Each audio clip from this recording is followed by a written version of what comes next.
నమస్కారం ప్రత్యేక కార్యక్రమానికి స్వాగతం. మనం ఈ మధ్య కాలంలో భార్యాభర్తలు విడిపోవడం చాలా చూసాం. కానీ భార్యాభర్తలు విడిపోవడానికి గల కారణాలు ఏంటి, అసలు గ్రహాల ప్రభావం వారిపై ఏ విధంగా ఉంటుందో ఇందులో అనుభవజ్ఞులైన జ్యోతిష్య పండితులు రాపర్తి ప్రసాద్ శర్మ గారు మనతో ఉన్నారు. వారిని అడిగి మరిన్ని విషయాలు తెలుసుకుందాం.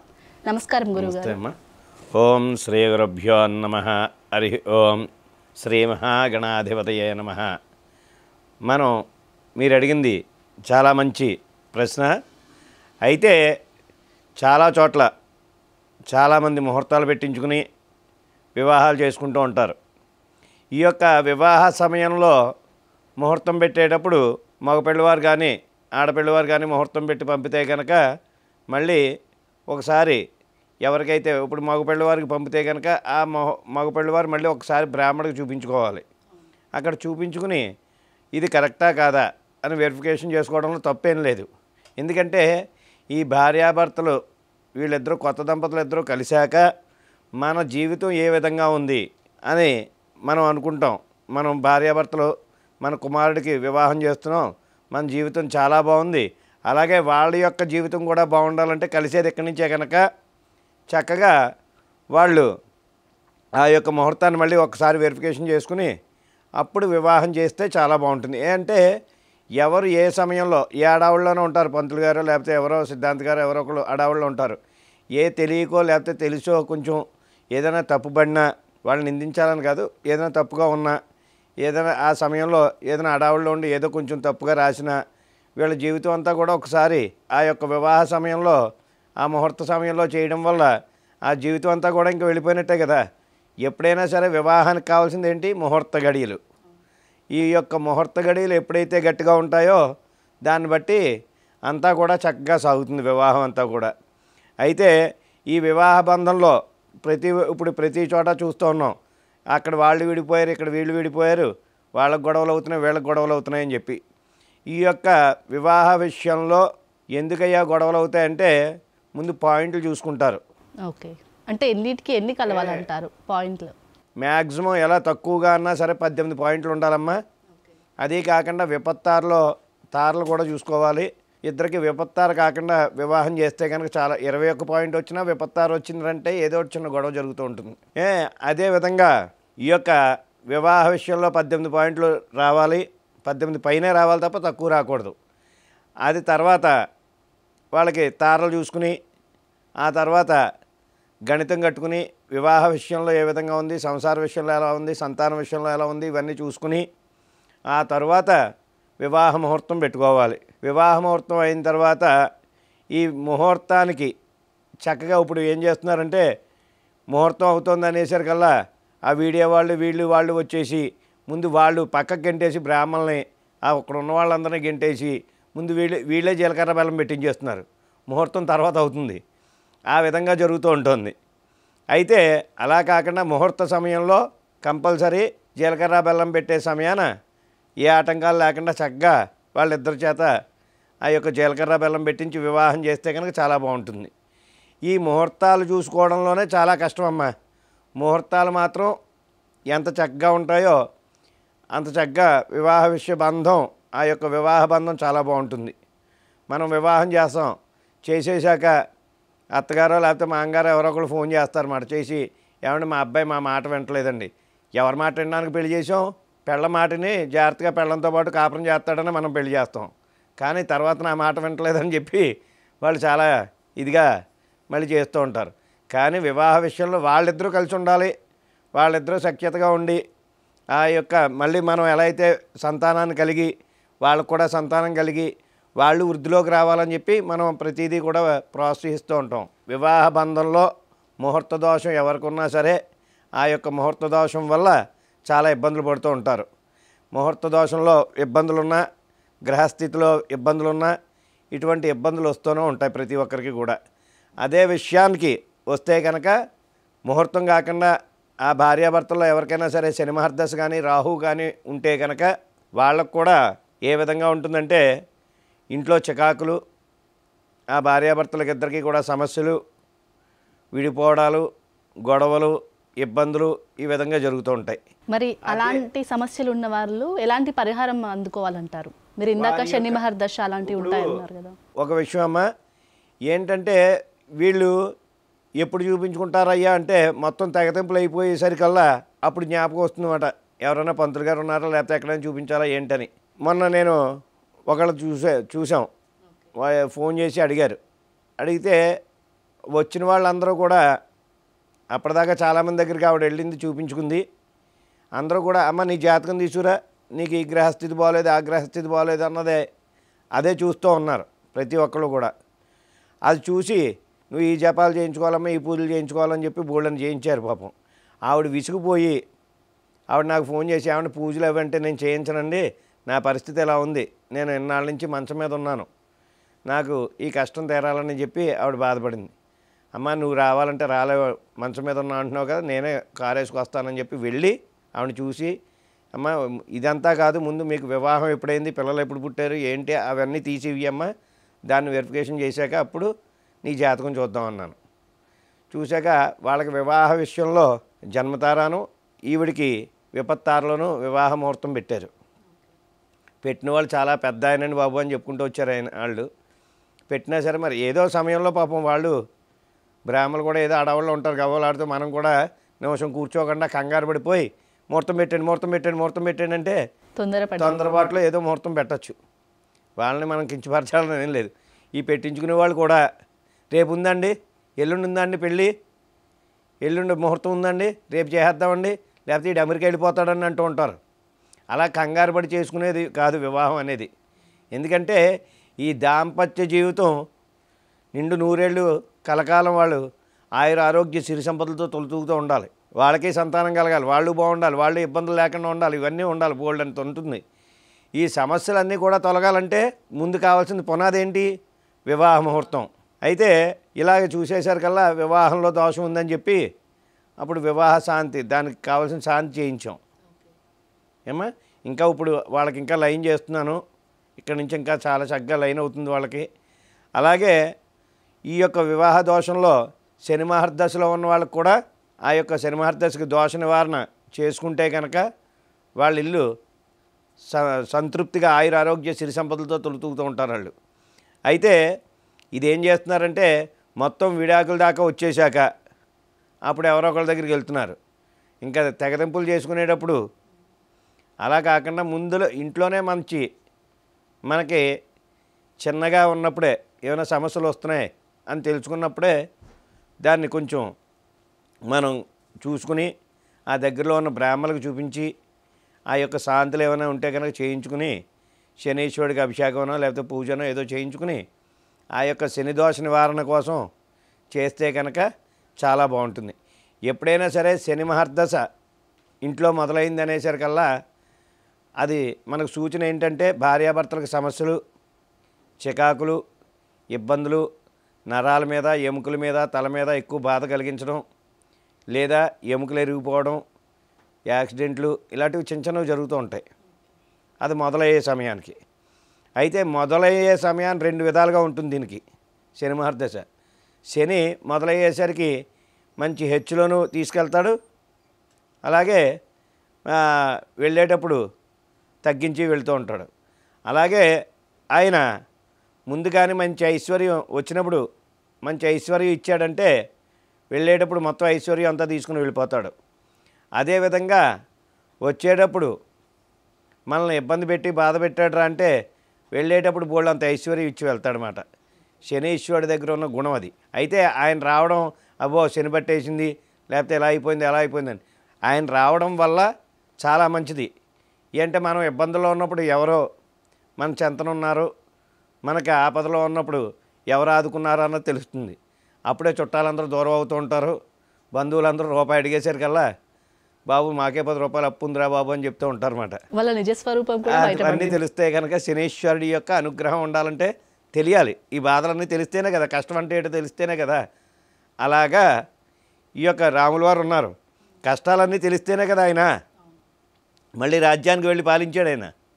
అలాగా ఆ కష్టం అంటే మన కూడా ఎవరున్నారు ఏమిటి, మన బాధల్లో పంచుకునేది ఎవరు, ఇవన్నీ తెలుస్తాయి అన్నమాట. అలాగే గురువు గారు ఇప్పుడు భార్యాభర్తలకి ముహూర్త బలం కంపల్సరీ ఉండాలంటారు. బట్ చాలా మంది మీరంటూ పెద్ద పెద్ద జ్యోతిష్య పండితులు మంచి ముహూర్త బలం చూసి పెళ్లి చేసిన వాళ్ళు కూడా 6 నెలలు కూడా కావట్లేదు, భార్యాభర్తలు విడిపోతున్నారు. సో దేనివల్ల అంటారు మెయిన్? ఇప్పుడు చెప్పింది అదేనమ్మా, ముహూర్త బలం చూసుకున్నాక కూడా వీళ్ళ గ్రహస్థితి కూడా చూసుకుంటూ ఉంటారు. ఓకే. ఇప్పుడు నేను అన్నట్టు రాహు మహర్దశలో ఉన్నా, శని మహర్దశలో ఉన్నా, ఈ విధంగా కొన్ని దశలు ఉంటాయి. ఈ దశల్లో ఉన్నప్పుడు కంపల్సరీ విడిపోవడం అనేది జరుగుతుందన్నమాట. ఆ జరగకుండానే మనం చెయ్యాలి. విడిపోవడం ప్రతి ఒక్కళ్ళు విడిపోతారు. వాళ్ళని విడిపోకుండా ఆ గ్రహస్థితికి శాంతులు చేయించి పూజ చేయించాలి. వివాహ బంధంలో ఎక్కడైనా దోషం ఉంటే ఒక విధంగా పూజ చేయించి, గ్రహస్థితిలో ఏవైనా దోషాలు ఉంటే కనుక దానికి దానాలు పూజలు చేసి దాని యొక్క వివరణ తెలియజేస్తారు. ఈ యొక్క వివాహ విషయంలోనే ఎక్కువగా జరుగుతూ ఉంటాయి. గృహప్రవేశానికి కూడా చాలామంది శంకుస్థాపనకు ముహూర్తం పెట్టుకుంటూ ఉంటారు, గృహప్రవేశానికి ముహూర్తం పెట్టుకుంటూ ఉంటారు. కానీ ఆ రోజు చేయడం అవ్వదు, ఏదో ఆటంకం వచ్చి ఆగుతూ ఉంటుంది. అలాంటివి కూడా ఈ యొక్క గ్రహస్థితి వల్ల కానీ, దానికైతే కనుక కనుదిష్టి ఉన్నా సరే, ఏమిట్రా ఇటు నిన్నటిదాకా రూపాయి లేకుండా ఉన్నాడు, ఎంత బిల్డింగ్ కట్టేసాడు ఏమిట్రా అన్నా సరే, అలాంటి కనుదిష్టి ఉన్నా సరే గృహప్రవేశం జరగదు. ఓకే. అది కాకుండా మనకు ఆశీర్వదించే వాళ్ళు కూడా చక్కగా ఉండాలి. మన కూడా ఉన్న వాళ్ళు అందరూ కూడా తిరుగుతూనే తిట్టుకుంటూ ఉన్నారనుకో, మనం ఇంకా ఎదుగుదల ఎక్కడ ఉంటుంది? అలాగే ఈ యొక్క వివాహ బంధానికి కానీ దేనికైనా వెళ్ళేటప్పుడు కానీ, సంబంధాలు మాట్లాడుకునేటప్పుడు కానీ మన శ్రేయస్సు కోరుకునే వాళ్ళని తీసుకుని వెళితే కనుక ఏ పనైనా సరే చక్కగా జరుగుతుందన్నమాట. అలాగే గురువు గారు, మీరు ఎన్నో కేసెస్ చూసుంటారు కదా, భార్యాభర్తలు విడిపోయేదాకా వచ్చి మళ్ళీ కలిసిన వాళ్ళని. అందులో ఏదైనా మీకు ఒక మర్చిపోలేని ఎక్స్పీరియన్స్, ఏదైనా ఒక సంఘటన షేర్ చేసుకోండి. నా జీవితంలో అయితే కనుక నేను బాగా తిట్లు తిన్నది ఓకే. ముందుగా. ఎందుకంటే మంచిగా అది ముందు చెడే చెప్పుకోవాలి. అంటే గ్రహాల వల్ల కలుస్తామా అన్న సందేహాలు కూడా చాలా మందికి ఎదురవుతాయి. అది నేను ఒకసారి ఒకరికి మాత్రం, అమ్మ ఇలా భార్యాభర్తలు బాగోలేదు గ్రహస్థితి అని చెప్పాను. ప్రతి చోట ఉంటుంది కదా, భార్య ఒప్పుకుంటే భర్త ఒప్పుకోడు, ఆ పంతులు గారి వల్ల ఏమవుతుందిలే అని చెప్పి వాళ్ళు వెళ్ళిపోయారు. వెళ్ళిపోయాక ఏదో గొడవలు జరిగి ఇద్దరు విడిపోయారు. విడిపోయాక వాళ్ళకి ఆవిడ మళ్ళీ మన దగ్గరికి వచ్చి, ఏమండి ఇలా మేమిద్దరం విడిపోయామండి అని చెప్పారు. ఏమ్మా ఇలా విడిపోతారని ముందే నేను చెప్పాను, గ్రహస్థితి బాగోలేదు, మీకు చాలా ఇబ్బందుల్లో ఉన్నారు, మీరు ఈ పూజ చేయించుకోండి అంటే మీరు చేయించుకోకుండా ఆయనే అలాగే చెప్తారు, లేదో పూజ అది ఇది అని చెప్పి మీరు వెళ్ళిపోయారు అని చెప్పి నేను అని, అమ్మ ఇంకా విడిపోయాక దానికి ఒక్కొక్క గ్రహస్థితికి ఒక్కొక్క సమయం పడుతుందమ్మా. ఆ సమయాన్ని నేను అన్నాను, అమ్మ కొన్నాళ్ళు మరి ఇప్పుడు మీరిద్దరూ విడిగా ఒకే ఇంట్లో ఉంటే ఏదోలా చేయొచ్చు. ఆ అమ్మాయి ఏమో రాజమండ్రి వచ్చేసింది. అయ్యేసరికమ్మ నువ్వేం బాధపడక అలాగా ఉండు, ఏదో నేను చేస్తానని చెప్పి జాగ్రత్తగా పూజ మొదలుపెట్టాను ఆవిడకి. కోర్టులో విడాకులు కూడా అయిపోయామ్మా వాళ్ళకి. అయిపోయాక కలవరంటున్నారు. మా ఇంట్లో అయితే ఆవిడ రోజు ప్రతి నెలకో లేకపోతే ప్రతి 15 రోజులకో వచ్చి, సార్ ఇలా ఉందండి, ఏమండి మా ఆయన విడాకులు అంటున్నాడండి, ఏమండి విడాకులు మీ సంతకం పెడుతున్నానండి, రేపు కోర్టుకు రమ్మన్నారండి, ఇలా చెప్తూనే వస్తుంది. నేను అంటున్నాను, మీరిద్దరు కలుస్తారమ్మా, కంగారు పడకుండా నేను అంటున్నాను. మా ఇంట్లో వాళ్ళు అందరూ కలిపి నన్ను తిట్టడం మొదలుపెట్టారు. రోజు ఆ అమ్మాయిని ఎందుకు అలా తిప్పించుకుంటారో, కలుస్తారని చెప్పు, లేకపోతే లేదని చెప్పండి, ఎందుకు ఆవిడ పాపం రోజు వస్తుంది, వారానికి ఒకసారైనా వచ్చి కనబడి వెళ్తుందని. వాళ్ళ ఇద్దరి యొక్క దోషం అలా ఉందే. ఆ సమయం అయ్యేదాకా కూడా అంతే ఇబ్బందులు పడుతూనే ఉంటారని చెప్పి ఆపి అలా పూజ చేస్తూనే ఉన్నాం. ఆ తర్వాత బలానా రోజున ఫోన్ వస్తుందమ్మా మీ ఆయన దగ్గర నుంచి అని చెప్పాను. విడాకులు అయిపోయాయి, కోర్టులు అన్నీ అయిపోయాయి. అయ్యాక ఫోన్ వచ్చింది, మాట్లాడుకున్నారు. తర్వాత అమ్మ 2 రోజుల్లో మీ ఆయన గారు మీ ఇంటికి వస్తారమ్మా. అలాగే ఇంటికి వచ్చారు. తర్వాత ఈ రోజున వాళ్ళ అమ్మాయికి పెళ్లి చేశారు, వాళ్ళు గృహప్రవేశం చేసుకున్నారు, 2 స్థలాలు కొనుక్కున్నారు, చాలా చక్కగా ఉన్నారు. ఏమ్మా వాళ్ళు ఏం చేస్తారని మనకు అనవసరం, మన గురించి ఎప్పటికైనా సరే వాళ్ళు జ్ఞాపకం ఉంచుకుంటారన్నమాట. బలానా ప్రసాద్ గారు ఎలా నాకు ఓ మంచి పని చేశారని చెప్పి. అలాగా వాళ్ళు కలిసి ఉండడం నాకెంతో ఆనందమైందన్నమాట. కోట్ల వరకు వెళ్ళి ఆ తర్వాత మళ్ళీ కలిసి ఇప్పుడు ఒక మంచి జీవితాన్ని చాలా చక్కగా ఉన్నారు వాళ్ళు. ఆ విధంగా ఉన్నవాళ్ళు నన్ను ఈరోజు కూడా అన్నయ్య అంటూ మమ్మల్ని ఆవిడ వదలకుండా చాలా చక్కగా మమ్మల్ని చూస్తూ ఉంటుంది. అంటే ఏమైనా పూజ కానీ ఏమైనా చేపించారా జపం కానీ దానికి పూజ తగ్గ చేసుకుని దానికి చక్కగా ఆ యొక్క గ్రహస్థితిని ఇప్పుడు అమ్మ జ్వరం వచ్చింది ఒకేసారి ఓ 110 111 వచ్చేసిందమ్మా, చాలా ఇబ్బందులు ఉన్నారు. ఒకేసారి తగ్గించేస్తే కనుక మొత్తం ఆ యొక్క జ్వరం తగ్గగానే మొత్తం చెమటలు పట్టేసి ఏదోలా అయిపోతుంది. కొద్దిగా తగ్గిందనుకో నీరసం లేకుండా ఉంటుంది మనిషికి. అలాగే దానికి చేసే ఫలితాన్ని కొద్దిగా తగ్గించుకుంటూ వస్తూ వాళ్ళని ఇద్దరిని కలిపాం. అలాగే చాలా ఉన్నాయి నేను చేసినవి. అయితే ఇంకా చాలామంది చాలా ఇబ్బందుల్లో ఉన్నారు. వాళ్ళందరినీ కూడా ఇంకా మనం లైన్ చేసి దాన్ని ముందుకి వీళ్ళందరినీ కూడా ఒక దారిలో పెట్టాలని చెప్పి నాకు ఒక ఆశ. అంటే విడిపోతారనడం పెద్ద కష్టమేం కాదు, కానీ కలుస్తారా లేదా, కలిస్తే కనుక పలానా పూజ చేయించుకుంటే కలుస్తారు అని వాళ్ళందరికీ వివరించాలని చెప్పి మనం ఇక్కడి దాకా రావడం. అయితే వీళ్ళందరూ భార్యాభర్తల యొక్క సమస్యలు ఏమున్నా సరే అమ్మా చిన్నవి కూడా పెద్దవి చేసేసుకుంటున్నారు. ఏంటంటే ఇప్పుడు అమ్మాయి సంపాదిస్తుంది, అబ్బాయి సంపాదిస్తున్నాడు. దానివల్ల ఏంటంటే నేను సంపాదిస్తున్నానులే ఇంక నీతోనే బతకక్కర్లేదు. కానీ జీవితం అనేది అలాంటిది కాదు. ఒక ఆలు మొగలు ఇద్దరు కూడా కలిస్తేనే సంసారం. వాళ్ళిద్దరూ కలిసి ఉంటేనే. ఇప్పుడు మన తల్లిదండ్రులు మనల్ని ఎన్ని కష్టాలు పడో, ఎంతో ఇబ్బంది పడి ఏంటి నాగలు దున్ని ఏంటి కుప్పను ఊర్చి ఇవన్నీ ఎంత కష్టపడి వర్షాలు రాని ఎండలు రాని ఏది రాని ఆ తండ్రి కష్టపడి తెచ్చి మనల్ని ఇంత చేశారు. మనం కూడా మన పిల్లలకి కష్టమో నష్టమో మన పూర్వీకులు కష్టపడినంత కష్టం మనం పట్టలేదు. ఈ రోజున చూస్తే వాళ్ళు ఎంత దూరం అవునా సైకిలో లేకపోతే నడిచో వెళ్ళి ఎడ్ల బండో కట్టుకుని వెళ్ళేవారు. ఈ రోజున ఇదే హైదరాబాద్ రావాలంటే 10 నిమిషాలు గంట అక్కడ ఫ్లైట్ ఎక్కుతున్నాం. అంత సుఖాన్ని ఇచ్చారు మనకి. ఇచ్చినా సరే మనం ఇంకా బాగా సుఖాలు మరిగేసి భర్త అక్కర్లేదు భార్య అక్కర్లేదు అన్నట్లుగా మనం మసులుకుంటున్నాం. కానీ భార్యాభర్తలు ఎప్పుడైతే కలకాలం వాళ్ళ ఆరోగ్య సిరి సంపదలతో తొలతూగుతూ ఉంటారో ఆ కుటుంబంలో లక్ష్మీదేవి కూడా అలాగే తాండవాడుతూ ఉంటుంది. మనం అనుకుంటాం ఇద్దరు కూడా తిట్టుకోకుండా నవ్వుకుంటూ ఉండమనండి. ఇప్పుడు భర్త ఏదైనా కేకలేసినప్పుడు భార్య కొంచెం తగ్గించి ఉండాలి. భార్య ఏదైనా అన్నదనుకో భర్త కూడా కొంచెం పోన్లే మన కోసమే కదా చెప్తున్నారని ఆ విధంగా ఎప్పుడైతే ఉన్నారో ఆ సంసారం చాలా చక్కగా ఉంటుందమ్మా. లక్ష్మీదేవి ఆ ఇంట్లోనే ఉంటుంది. గొడవలు పడుతూ ఉంటే లక్ష్మీదేవి పక్కన పెట్టండి, మన పిల్లలు ఎదురుగుండా మనం గొడవలు పడుతూ ఉంటే మనకేమవుతుంది, వాళ్ళపై ప్రభావం చూపుతుంది. వాళ్ళు ఏమనుకుంటారు, మా నాన్న ఎప్పుడు కొట్టుకుంటూనే ఉంటారులే అనుకుంటూ ఉంటారు. మనం ఏ కార్యక్రమం చేసినా సరే ఇప్పుడు పితృకర్మలు చేస్తూ ఉంటాం. ఓ పిండ ప్రధానమో లేకపోతే తండ్రికి ఏ కార్యక్రమం చేస్తూ ఉంటాం, మాసికమనో తద్దినమనో ఏదో చేస్తూ ఉంటాం. అది ఇంటి దగ్గరే చెయ్యాలి, నది దగ్గరే చేయాలని చెప్పి ఇంటి దగ్గర చేస్తూ ఉంటారు. ఇంటి దగ్గర ఎందుకు చేస్తారు, ఈ పిల్లలు చూస్తారన్నమాట. ఓహో మా నాన్నగారు వాళ్ళ నాన్నకి అలా చేస్తున్నారు, మన పిల్లలకు కూడా మన రేపు తండ్రికి కూడా మనం అలా చెయ్యాలి. ఒక గౌరవం. ఎవరైనా వస్తే ఆ భార్య తీసుకెళ్ళి కాఫీ ఒకటి ఇచ్చి రండి, మా ఆయనగారు వస్తున్నారు బయటికి వెళ్ళారు కూర్చోండి, అది అందం. అది తర్వాత మన పిల్లలు నేర్చుకుంటారు. ఇప్పుడు అదేమీ లేదు. అది ఎప్పుడైతే మనం సంస్కారం మంచితనం గుణాన్ని మనం చూపించామో మన పిల్లలు అవే నేర్చుకుంటారు.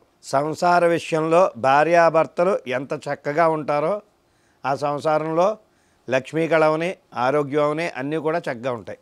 అలాగే గురువు గారు ఇప్పుడు మీరు అన్నట్టు చాలామంది విడాకుల దాకా వస్తారు. అలాగే సంతానం విషయంలో కూడా చాలామంది ఎదురవుతూ ఉంటాయి. అంటే సంతానలేమి సమస్యలు వాళ్ళు దానికి కూడా ఏదైనా అంటే గురుబలం ఇందాక మీరు అన్నట్టు శనిదోషం అలా ఉండడం వల్లనే సంతానం విషయంలో ఆలస్యం అవుతాయా? సంతాన విషయంలోకి వచ్చేసరికల్లా అమ్మ కుజుడు అధిపతి సంతానానికి, సుబ్రహ్మణ్యేశ్వర స్వామి అధిపతి. కుజుడికి ఎవరు అధిపతి? సుబ్రహ్మణ్యేశ్వర స్వామి. ఈ యొక్క సుబ్రహ్మణ్యేశ్వర స్వామి అనుగ్రహం ఉంటే చక్కగా సంతానం కలుగుతుంది. కానీ వాళ్ళు చేసేది ఏమిటయ్యా అంటే వాళ్ళ యొక్క జాతక రీత్యా ఆ భార్యాభర్తలు ఇద్దరు కూడా వెరిఫికేషన్ చేసుకుని కుజుడు ఉన్నాడా, రాహు ఉన్నాడా, శుక్రుడు ఉన్నాడా ఇవి చూసుకుంటూ ఉండాలి. అవి చూపించుకున్న తర్వాత శుక్రుడు అనుకోమ్మ ఒక విధంగా పూజ ఉంటుంది. అదే రాహుకేతువులు కానీ ఉంటే కనుక వాళ్ళకి రాహు కానీ కేతువు కానీ ఉంటే కనుక సర్పదోష నివారణ పూజ ఉంటుంది. అది సుబ్రహ్మణ్య స్వామి గుడిలోనే చేస్తారు. అలాగే వీళ్ళ జాతకంలో ఈ యొక్క పూజా కార్యక్రమం వల్ల అవిన తర్వాత పెసలు నానబెట్టి దాంట్లో కొద్దిగా పంచదార వేసి ఆ సుబ్రహ్మణ్యేశ్వర స్వామి గుడిలో నివేదన చేసి ఆ యొక్క పెసలో ప్రతి మంగళవారం ఆ అమ్మాయిని తీసుకోమనండి. ఎందుకు సంతానం కలగదో చూద్దరు కానీ. ముందు రోజు సోమవారం నాడు ఉదయం నానబెట్టేసమ్మా, మంగళవారం నాడు శుభ్రంగా స్నానం చేసి ఒక దోసుడు పెసలు తీసుకుని నానబెట్టినవి అవి తీసుకెళ్ళి అక్కడ పెట్టి సుబ్రహ్మణ్య స్వామి దగ్గర పూజ చేసి అది నివేదన చేసి సగం శనగలు అక్కడే వదిలేసి ఆ పెసలే కానీ శనగలు కానీ ఎవరికి తోచింది వాళ్ళు, అంటే ఆ పెసలు కానీ శనగలు కానీ అక్కడ నైవేద్యం పెట్టి సగం అక్కడ వదిలేసి సగ ప్రసాదాన్ని తీసుకుని వచ్చి ఆ భార్యాభర్తలు తీసుకోమనమ్మా. ఎందుకు సంతానం కలగదో. ఒక దోచుడు శనగలు కానీ పెసలు కానీ అలా దోచుడుతో తీసుకెళ్ళి అక్కడ నానబెట్టేసి ఆ రోజున మంగళవారం నాడు ఉదయాన్నే తలస్నానం చేసి ఆ సుబ్రహ్మణ్య స్వామికి శుభ్రంగా అభిషేకం చేసుకుని పాలు కానీ పెరుగు కానీ ఏదైనా మీకు తోచింది అభిషేకం చేసి ఆ యొక్క పెసలు కానీ శనగలు కానీ అక్కడ పెట్టి నివేదన చేసి ఆ తర్వాత తీసుకొచ్చి ఆ భార్యాభర్తలు ఇద్దరు తీసుకుని ఆ రోజున శుభ్రంగా సాయంత్రం ఏ టిఫిన్ చేస్తే కనుక చక్కగా ఫలితం కనపడుతుంది. ఈ యొక్క చిన్న చిన్న రెమెడీలు ఇది మానేసి మీరు అక్కడే ఇలా చేయాలి ఇక్కడ ఇలా చేయాలి ఇవన్నీ చేసేసరికల్లా ఇలా 41 రోజు అంటే ఎన్ని వారాలైంది? 4 వారాలు అవుతుంది. 4 వారాలు చేసేసరికల్లా వాళ్ళకి సమస్య ఏంటో అన్నది తెలిసిపోతుంది. అలాగే సుబ్రహ్మణ్యేశ్వర స్వామి ప్రీతి ఏంటి? చిమ్మిలి. ఆ చిమ్మిలి ఒకటి నివేదన చేస్తే చాలా మంచిది. చిమ్మిలి కూడాను అంటే నువ్వులు, తెల్ల నువ్వులు తీసుకొచ్చి దాన్ని కుమ్మి దాంట్లో బెల్లం వేసి దాన్ని శుభ్రంగా ఇచ్చేసి ఆ చిమ్మిలి నివేదన చేసి అది కూడా ప్రసాదం కింద తీసుకుంటే కనుక పని అవుతుంది. కానీ చేసింది మనస్ఫూర్తిగా ఆ భగవంతుడి మీద భక్తిని ఉంచి చక్కగా ఆచరించాలి. కానీ మనం ఏం చేస్తున్నాం అంటే గబగబలాడుతూ మళ్ళీ ఆఫీస్కి వెళ్ళిపోవాలి. పొద్దున ఆ స్వామికి నువ్వు తినే నేను పట్టుకెళ్తున్నాను అని మన ప్రసాదం మనం తెచ్చుకుంటున్నాం, ఆయన ప్రసాదం నువ్వు తినే అంటున్నాం. అలా కాకుండా వెళ్ళిన 10 నిమిషాలైనా సరే శుభ్రంగా అక్కడ పూజ చేసుకుని మనస్ఫూర్తిగా అక్కడ కూర్చుని ఆ యొక్క ఒక్కసారి స్వామిని ధ్యానం చేసుకుని ఈ యొక్క పెసలు కానీ శనగలు కానీ నివేదన చేసి ఆ ప్రసాదాన్ని తీసుకొచ్చి ఎప్పుడైతే ఆ యొక్క ప్రసాదాన్ని స్వీకరిస్తామో చక్కగా సంతానం కలుగుతుందమ్మా. ఈ దోషాలు కుజదోషం కానీ అలాగే రాహుకేతువుల దోషం కానీ ఉంటాయి. ఈ ఉండడం వల్లే సంతానం కలగడానికి చాలా ఇబ్బందులు కలుగుతూ ఉంటాయి. అలాగే గురువుగారు ఇప్పుడు సంతానం కలిగినా కానీ ఫస్ట్ సంతానం పిల్లలు చనిపోవడం చాలా మందికి జరుగుతూ ఉంటుంది ఈ కాలంలో. అంటే అది కూడా గ్రహాల ఎఫెక్ట్ వల్ల అలా జరిగే ఛాన్స్ ఉందా? నేను ఒక విషయం చెప్తానమ్మా. ఇది వరకు మామూలు పురుళ్ళు పోసేవారు. ఈ మందులు తెగ మందులు తినేస్తున్నారు ప్రతిదీను. మనం తినేదే మందులు. అంటే ఒక యూరియా చల్లందే వరి పంట రావట్లేదు, ఇంకోటి చల్లందే రావట్లేదు. అలాగే మనం తినే తిండే మందు. ఆ తర్వాత మనం చేసే పనేటి ఇంకా ఈవిడ కడుపుతో ఉండడం పాపం. ఈవిడ అటు కదలకూడదు ఇటు కదలకూడదు, ఇక్కడి నుంచి ట్యాబ్లెట్లు వాడుతూనే ఉంటారు. ఆడు మందులతోనే పుడుతున్నాడు. ఏమా ఈ కదలకుండా ఎప్పుడైతే ఆ తల్లి గర్భం దాల్చిందో అక్కడి నుంచి కూడా ఇంట్లో పని అంతా కూడా చేసుకుంటేనే ఆవిడకి సులువుగా ఉంటుంది. ఈ యొక్క కడుపుతో ఉన్న శిశువుకి కూడా చాలా బాగుంటుంది. మనం ఏం చేస్తున్నాం, ఆ యొక్క 3వ నెలని తెలియగానే ఇంక బెడ్ రెస్ట్ అంతే. ఆ మంచం నుంచి ఆ పిల్ల కదలకూడదు, తిన కదలకూడదు. ఇంకా అప్పుడు ఏమవుతుంది దానివల్ల? ఇదివరకు అలా కాదమ్మా. పూర్వం ఎక్కడి నుంచో నీళ్ళే మోసుకొచ్చేవారు. బిందులతో నీళ్ళు తెచ్చుకోవడం, ఆ ఇళ్ళు కళాపులు వేసుకోవడం, వాళ్ళ పని వాళ్ళే చేసుకునేవారు. అప్పుడు ఎందుకు లేవు, ఇప్పుడు ఎందుకు వస్తున్నాయి? మనం సుఖం మరిగిపోయాం. అప్పుడు వికలాంగులు అప్పుడే తక్కువ. వికలాంగులు నిజంగా చెప్పాలంటే సంతానంలో వికలాంగులు అన్నది అప్పుడే తక్కువ, ఇప్పుడే చాలా ఎక్కువ. ఈ మందులు అవి పెరిగాక చాలా. అందువల్ల ఏం చేస్తున్నారు, ఏ 6వ నెల ఎంత వచ్చాక అబ్బాయి మీ పిల్ల ఇలా అడ్డం తిరిగిందండి, లేకపోతే అలా ఉందండి ఇలా ఉందని తీయించేయండి అంటున్నారు. అది దానివల్ల కాదు, గ్రహస్థితి వల్ల ఏది జరగదమ్మా. అయితే ఇప్పుడు ఏంటంటే చాలామంది మేనరకం చేసుకోవడం వల్ల ఇలా కలుగుతుంది అలా కలుగుతుంది. అది కూడా చాలా తక్కువ, రేరు, ఎక్కడో కానీ జరగదు అలాగా. ఎప్పుడైనా సరే ఆ యొక్క వివాహ దోషంలో కానీ అలాగే వీళ్ళ యొక్క గ్రహస్థితిలో కానీ దోషం ఉంటే కనుక ఆ విధంగా ఎక్కడైనా జరిగితే జరగచ్చు. కానీ మామూలుగా అయితే కనుక ఎవరికి కూడా అంగవైకల్యంగా పుట్టడం లేకపోతే పిల్లలు పుట్టగానే చనిపోవడం ఇలాంటివి ఉండవు. అలాగే గురువుగారు, మరి పిల్లలు చదువుల్లో రాణించాలంటే ఎలాంటి పరిహారాలు ఉండాలంటారు? ఇందాక మీరు సంతాన రీత్యా అని అడిగారు, సంతానం అయింది, ఇప్పుడు చదువు కోసం విద్యాభ్యాసం అనేసరికల్లా చదువుకున్నదే విద్య కాదమ్మా. మా అబ్బాయి తెగ పుస్తకాలు తీసి చదివేస్తున్నాడు. ఆడికి జనరల్ నాలెడ్జ్ లేనిదే ఎన్ని పుస్తకాలు తీసేస్తే ఉంది. చాలామంది పిల్లల్ని చూశాను, వాళ్ళకి బయటికి వెళ్ళి తిరగడం తెలీదు, చదువులో మాత్రం చాలా ఫస్ట్ ఉంటారు. వాళ్ళకి అది నేర్పాలి ఇది నేర్పాలి. అయితే పిల్లలకి ఎక్కువగా కూడా సరస్వతి అనుగ్రహం ఉండాలంటే కనుక బుధుడి యొక్క అనుగ్రహం, గురుడి యొక్క అనుగ్రహం ఉండాలి. ఓకే. అప్పుడు బుధుడు మనకి బుద్ధి కుశలతని ఇచ్చేది ఆయనే. దానికి అధిపతి కూడా వినాయకుడు. ఆ గణపతి యొక్క అనుగ్రహం కూడా మనకు ఉండాలి. అయితే మనం చేసేది ఏంటంటే, పిల్లలు బాగా చదవట్లేదు, లేకపోతే స్కూల్కి ఈడ్చుకెళ్ళవలసి వస్తుంది అని చెప్పి ఉందనుకో, మనం 10 మంది పట్టుకుని ఆ స్కూల్ బస్సు ఎక్కిస్తే కానీ వాళ్ళు ఎక్కరో. అలాంటి వాళ్ళు కూడా ఉన్నారు పిల్లలు, గుయ్యో గుయ్యోమని ఏడుస్తాను. అయితే అటువంటి వాళ్ళకి పగడపు వినాయకుడు కానీ లాకెట్ కింద కనబడుతుంది, లాకెట్ అమ్మ. పగడపు వినాయకుడు కానీ, అలాగే పచ్చరాయిలో కూడా వినాయకుడు చెక్కుంటాయి, అవి కానీ అవి తీసుకుని లాకెట్ చేయించి ఎక్కడైనా వినాయకుడి గుడిలో కానీ ఈశ్వరుడు ఆలయంలో కానీ అభిషేకం చేయించి మెడలో వేయండి. వాడికి స్కూల్కి వెళ్ళనన్నవాడు కూడా స్కూల్లోనే కూర్చుని నేను ఇవాళ స్కూల్ మానమన్నా అంటాడు. అంత చక్కగా ఉంటుంది. అలాంటి ఎప్పుడైతే ఇది ఎప్పుడు జరుగుతుందంటే, బుధుడు సరిగ్గా లేకపోయినా, గురుడు సరిగ్గా లేకపోయినా సంతాన విషయంలో వాళ్ళు ఏంటంటే స్కూల్కి వెళ్ళడాలు, మారాన్ చేయడాలు, గొడవలు పెట్టుకోవడాలు, ఈ విధంగా ఉంటుందన్నమాట.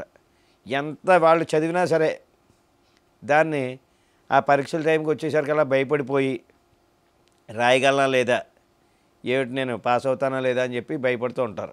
ఆ యొక్క వినాయకుడిని ఎప్పుడైతే పచ్చలో వినాయకుడు కానీ, పచ్చరాయిలో వినాయకుడు కానీ, లేదా పగడంలో కానీ, ఈ రెండాట్లో ఏది వేసినా సరే చక్కగా ఉంటుంది. మనిషి ఆ యొక్క కుమారుడికి మెడలో లాకెట్ చేసి వేయమనండి, ఈశ్వరుడికి కానీ వినాయకుడికి కానీ అభిషేకం చేసి చాలా చక్కగా ఉంటుంది. ఇటువంటి చిన్న చిన్న పరిహారాలు చేసుకుని ప్రతి ఒక్కళ్ళు కూడా ఆ యొక్క స్వామి, ఆ పరమేశ్వరుడి యొక్క అనుగ్రహం పొందాలని చెప్పి కోరుతున్నాం. ఓం నమః శివాయ. థ్యాంక్ యూ గురువు గారు, చాలా చక్కగా వివరించారు. అలాగే భార్యాభర్తలు కలవడానికి ఎలాంటి పరిహారాలు, అలాగే మెయిన్గా ఇప్పుడు చాలామంది సంతానలేమితో బాధపడుతున్నారు, ఇవన్నీ చక్కగా తెలియజేశారు. ధన్యవాదాలు. నమస్తే.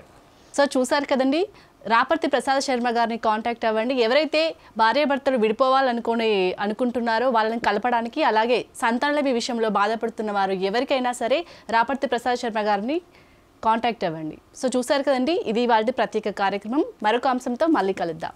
నమస్కారం.